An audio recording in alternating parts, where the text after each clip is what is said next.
In May 2020, shares were supported by an increasing focus on how lockdowns would be lifted. Equity markets rose on the whole in May as COVID-19 lockdown measures began to be lifted and further support measures were announced. Eurozone equities advanced as some countries began to allow some parts of the economy to reopen. European Commission proposed a 750 billion recovery package. However, UK equities rose in May, sterling fell as worries over a no-Brexit deal resurfaced. Japanese shares posted gains while the emerging market equities advanced but underperformed in developed markets. Daily COVID-19 cases reversed higher in mid-June and ultimately reached record highs by the month's end, creating an uncertainty over the path to reopen and spurring concerns of a slower economic recovery.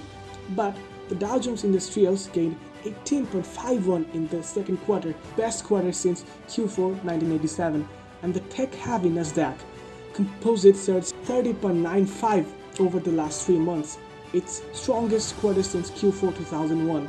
At quarter end, the gold spot prices briefly topped 18,000 mark for the first time in 8 years. In brief, it can be stated that June was a total surprise.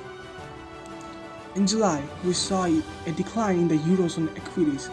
Economic data confirmed the severity of the downturn in activity during the second quarter, and some countries saw COVID-19 infections rate rise again.